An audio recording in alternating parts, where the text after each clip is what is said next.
Morning, Sir Jack. Magandang umaga po sa Robert at magandang umaga po, Ma'am Dory.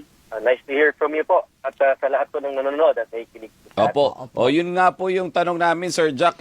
So sa mga lugar na nag-declare ng state of calamity, hindi po ba, paano ngayon ang maitutulong ng Pag-ibig Fund sa inyo po mga miyembro na nanggaling o nakatira doon sa mga lugar na sinalanta ng bagyo, habagat at lindol? Salamat po. Salamat po. Para po sa ating mga kapatid, sa ating mga miyembro sa Cebu, maging po doon sa mga sinalanta po ng mga nakaraang bagyo, yung Typhoon Nando, yung Typhoon Opong, pagka po mga ganitong panahon na Sir Robert, Ma'am Doris, lagi po nakaantabay ang Pag-ibig Fund dahil oras po na magkaroon ng calamity, ng state of calamity, doon po sa area o sa lalawigan ay available po agad yung ating Pag-ibig Fund Calamity Loan.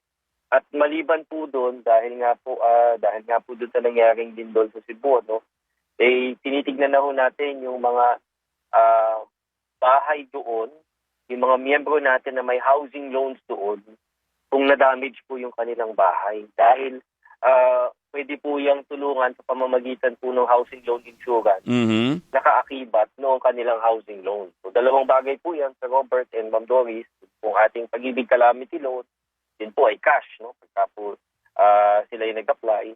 At yun po namang insurance natin for our housing loan borrowers to cover po yung damages. Lalo na po, yun nga pong tinamaan po ng lindol sa ating mga kababayan. Opo. Hanggang magkano po yung calamity loan? Oo, na pwede nila po ma-avail. Apo, yung calamity loan po ng Pag-ibig Fund, up to 90% po ng kanilang ipon ang mahihiram nila. Ibig sabihin po, hindi lang naman po yung kanilang hinulog, pati po yung hinulog ng kanilang employer para sa kanila, pati po yung dividend o yung kinita ng kanilang ipon. So isasum natin yan, ito-total ho natin yan, up to 90% po ng total na yun po yung kanilang mahihiram mula sa Pag-ibig Fund. Tapos yung unang bayad nito, oras kung ma-approve yung kanilang loan, yung unang bayad nito, after 3 months pa bago nila simulang bayaran para mas maka-recover sila at mas may time silang makabangon mula dun sa pangyayari. After 3 months, and then how many years po nila babayaran yun halimbawa, sir? May po sila sa Robert, may option po sila either 2 years to pay. Kung gusto nila mas magaan yung monthly payments, pwede pang 3 years to pay. Pero kadalasan po, ang pinipili po ng ating mga miyembro 2 years, base po sa ating data, para mas madali sila makapag-renew kung sakaling wag naman, pero kung sakaling kailanganin ulit. Opo. Partner, yung tanong mo kanina na kung paano ba yung pag-a-avail na yan, mayroon bang mga, sabi mo, wag naman sanang pahirapan ang proseso? Ay, tama po kayo dyan, Ma'am Doris. In fact, yung pong ating calamity loan, kung may internet na po sa area po, maaari po nilang i-apply yan via virtual Pag-ibig online. Tapos kahapon po kasi ay bunga nga po ng lindol, for example, dun sa Cebu, yung ibang tanggapan ho natin sarado, pansamantala, ngunit ngayong araw po ay bukas. Yung pong ating offices sa Danao at sa Cebu Colon ay bukas na po ngayon. Yung Mandawi branch natin doon, hindi pa ho pinapayagang magbukas. Pero po yung aming mobile service branch, para hindi ho matigil yung serbisyo namin sa Robert, Ma'am Doris, yung aming mobile service branch, yung pong lingkod Pag-ibig on Wheels, doon na muna ho kami nag-park doon po sa area ng Mandawi para tuloy-tuloy ho yung paghatid namin ng service. Meron palang ganun, Sir Jack, mobile. Punta sa community para hindi nalalayo Mas yung mga madali. taga doon. Madali. Assist agad. Correct. Minsan po ay evacuation centers or sa local government unit para hindi na ho sila pa lumayo. Kung saan nandun yung mga nasa lanta, nandun na po kami. Tama. Paano po kung meron ka ng existing na mga loan? Makaka-loan ka pa ba? Maaari pa rin po, Ma'am Doris. Ibabawas lamang po natin kung magkano yung titingnan lang ho natin kung magkano pa yung makakaya ng kanyang ipon. Kung magkano pa ho yung kakayanin, yun po yung mapapahirap natin. Alright, Kung alright. magkano na, kasi nga may previous ka na loan. Oo. Pero hindi naman po Kung sakali pwede. kung sakali po. Opo, kung sakali. Pero hindi Pero pwede naman. pa ho siya mag-apply. Yes, pwede mag-apply. Ayun lang nga kailangan masiguro na meron ka pang mailalabas kasi hindi naman po pwede na wala ka nang suswelduhin. Correct, Walang correct. nang matitira. Di ba, Sir Jack? Kasama po yan, Ma'am Dolly. Tama po kayo. And then, sir, anong mga requirements ang hinihingi natin sa kanila? Pagdating po sa requirements, yung application form po lamang, kung sila po ay employed, may pirmado lang naman po ng kanilang employer, meron lang pong certification yung employer sa kanila kung magkano yung kanilang income. Tapos po, sana po hindi po nawala yung kanilang Pag-ibig Loyalty Card Plus. Oo. Yun na po Oo yung nga. kanilang identification At doon din po ipapasok. Doon na rin po yung kanilang maluloan para pag na-approve, ite-check po namin kasi ang ating mga miyembro pag na-approvean yung kanilang loan para i-withdraw nila nakamalapit na ATM. Opo. O kung sakali po, kumari po sa mga kababayan natin sa norte na wag naman sana, pero kung nawala yung kanilang loyalty Opo. card o nabaha, pwede naman kung mag-apply agad-agad ng Pag-ibig Loyalty Card Plus on the spot sa aming mga branch. Ini-issue ho yun. Kumbaga po, piniprint ho yun at ini-issue while you wait. Yun Ay, po yung okay. isang option po. Magaling pala, partner, kasi ang iniisip ko nga, paano kung natangay ng baha? O, di ba, dati-rati kapag ganyan, ang hirap na makakuha ulit. Ito daw on the spot, makakakuha ka. Maghihintay ka lang. Kung sakali, Ma'am Oo. Doris, na wala na siyang natangay nga sabi nga po ng baha yung kanilang identification Oo. document. Okay. Or tsaka baka first time nilang maglo-loan, 'di ba? Tapos wala pa Tama sila po, nung Sir Robert. card na 'yon. Tama po kayo. Dun sa time na 'yon, pwede na nilang hintayin yung card para Tama. magamit. Opo, kasi doon na rin nga po ipapasok yung kanilang matatanggap. Opo. Ang tanong pang isa doon, Sir Jack, na process nila lahat. Gaano katagal yung hihintayin nila para mapakinabangan nila yung Yan. inihiram nila or yung Oo. iniutang po nila? Pagka po calamity loan, pinipilit, maging sa multipurpose loan ho natin, pinipilit ho natin na within 3 days na ilabas ho natin yung application at Ayun. matanggap na ho ng member yung kanyang loan proceed. So, yun po yung pinipilit natin para batid ho namin. Kaya ho humiram kasi talagang nangangailangan. Tama.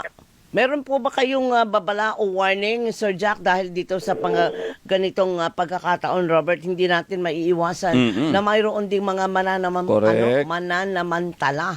Oo, alam na nga natin na delubyo na nga, tapos manluloko pa kayo. Meron po ba kayong abiso sa kanila? Isa pong masasabi natin, Ma'am Doris, yung pong binanggit pong Loyalty Card Plus, minsan ho, may nakikita po ako sa Facebook, sa social media, na pwede daw pong orderin ito online at may Naku. bayad pa. At pati po yung pagmimiyembro sa Pag-ibig Fund, yung pagkuha daw ng membership ID, nakikita ko rin sa social media minsan na babayaran. Hindi po yung totoo, yung pong Loyalty Card Plus, may bayad po yun, pero hindi po yung pwedeng orderin online. Tapos po, yung pong membership po sa Pag-ibig Fund, libre po yun. Maging po yung pag-apply sa aming calamity loan, wala pong bayad po, wala pong processing fee. So yun po yung thank you Ma'am Doris at nabanggit niyo yan. At kaya po hinihikayat po natin ang ating mga miyembro kung magpa-file po kayo ng loan o mag-member po kayo, punta lang po sa Virtual Pag-ibig, yung aming online facility. Diyan po magagawa niyo po yan online at ng convenient at walang bayad. At yung po namang loyalty card plus namin, ay makukuha niyo lamang po ito sa mga tanggapan ho namin. Doon po tayo magbabayad ng 125 pesos po yung card. Alright. So, panghuli sa akin, partner, kailan kami pwedeng mangutang? Anytime po, Ma'am Doris. So, Ayun. hinihintay lang po namin ng inyong aplikasyon. So Ayun. yun. So, pwede na. Basta Pwede mag-apply. Basta mag-apply at Opo. dala lang yung mga tamang identification. On the spot, pwede, no? Na makuha yung application mo at ayusin agad ng SSS. Diyan ang SSS. Di ba? Ang bilis. Pag-ibig pa. Sama-sama yan. May Oo. SS ka, may Pag-ibig ka, at Oo. iba't iba. Kaya Na, nga ano, kaya ako pwedeng- nadagdag yung SSS kasi nga ang utos ng Pangulong Marcos, Oh. dapat kayong mag-vault in. Ayan. Kayong mga government agencies.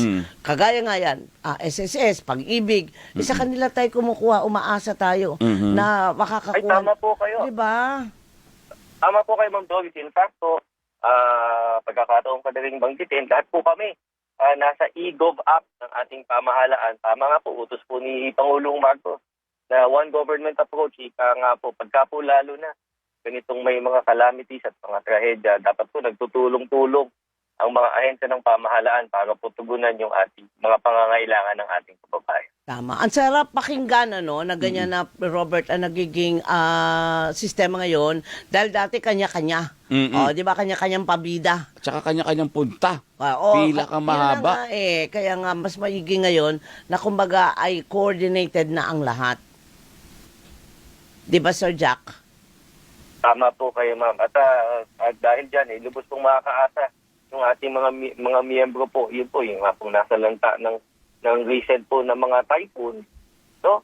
At ito nga po, nakamonitor po kami dahil kakadeklara lamang din po kahapon ng Cebu, ng state of calamity dun sa kanilang probinsya. Yan po, nakahanda po kaming tumulong po sa ating mga miyembro. Again po, so our Pag-ibig Calamity Loan, again po, yung pong housing loan insurance para po sa aming mga Pag-ibig housing loan borrowers. Okay, very good, Ayan. very good. Maraming salamat sa iyo, Sir Jack Jacinto ng Pag-ibig Relations Group, Member Relations Group. Siyempre siya din yun sa parang PIO nila. Kaya pag meron po kayong katanungan, tawagan nyo lang si Sabi Jack. mo, Sir Jack! Oo. Sir Jack, who? Ganyan. Di ba? May Importante tanong yun, importante yun para Oo. yung immediate response, di ba, ng Tama. government natin At saka sa mga nakakatuwa, nangailangan. partner, na ngayon lumalabas agad sila. Dati-rate, pagka nagkaroon ng disaster, hindi mo mahagilap yung mga ahensya na yan. So ngayon meron na. Puntahan mo, ganun dati, Kung di ba? ang Pangulo ba naman na nag-utos Hindi, tsaka siya nga mismo nagpupunta doon sa mga lugar Exactly, na yun na naapektuhan. Ano ba namang dapat lumabas din yung mga ahensya natin Tama, talaga. tama. Sir Ayan. Jack, maraming salamat. Maraming salamat po. Ingat po kayo, Sir Robert, Ma'am Doris. Nasa ilalim na ng state of calamity ang lalawigan ng Masbate dahil sa bagyong Opong. Matindi rin ang iniwang pinsala ng bagyo sa Romblon. Ayon sa NDRRMC, umabot na sa 19 ang naitalang nasawi dahil sa mga bagyong Opong, Nando at Mirasol at sa ulang dala ng habagat. Nakatutok si JP Soriano. Halos wala nang makita sa kalsadang ito sa Romblon kahapon habang humahagupit ang bagyong Opong. 2 beses naglandfall ang bagyo sa Romblon. Ramdam ang bagsik ng hangin at ulan. Sa Calatrava ay winasiwas ng hangin ang mga puno't halaman. Tuklap nga maging bubong ng kapilyang ito. Kita rin ang bagsik ng bagyo sa paligid ng Kapitolyo. Ang mga tauhan ng Coast Guard Substation San Agustin, hindi alintana ang lakas ng ulan at mga alon habang inililikas ang mga taga San Agustin. Sinagip din ng PCG ang isang senior citizen na natrap sa kanyang bahay sa gitna ng baha sa Odyongan. Ilang paaralan din ang nawasak. May mga classroom na wala ng kisame. May iba namang hindi na mapapakinabangan matapos buwagin ng malakas na ulan at hangin. Patuloy na inaalam ng DepEd Romblon ang lawak ng pinsala sa mga paaralan sa lalawigan. Ang Romblon Provincial Police Office sinimulan na ang clearing operation sa ilang barangay. Balik normal din ang biyahe ng mga sasakyang pandagat ayon sa Romblon Public Information Office. Ang DSWD target puntahan ng Romblon, gayon din ang Masbate na sinalanta rin ng bagyo. Nagpabahari ng bagyong Opong sa Antique. Sa gitna ng awat baywang na baha sa Kulasi, nagbangka ang mga residente at may nagbalsa ng ilang motorsiklo. Isang dike din ang nasira. Ayon sa Disaster Risk Reduction and Management Office ng Region 6, nasa 11,000 individual ang apektado ng pagbaha sa lalawigan. Isa ang naiulat na nawawala. Sa Aklan naman, nasa state of calamity dahil sa bagyo ang bayan ng Ibahay. Sa datos ng Region 6 DRRMO, mahigit 16,000 individual ang apektado ng baha sa Aklan. Mahigit 70 barangay naman ang binaha. Hagip din ang bagsik ng bagyo kahit ang mga lugar sa Luzon na hindi direktang tinamaan, tulad ng Macabebe, Pampanga, na ang mga kalsada binura ng baha. Sa Laguna, binaha ang ilang barangay kasunod ng malakas na pag-ulan at pag-apaw ng Laguna de Bay. Para sa GMA Integrated News, JP Soriano, nakatutok 24 oras.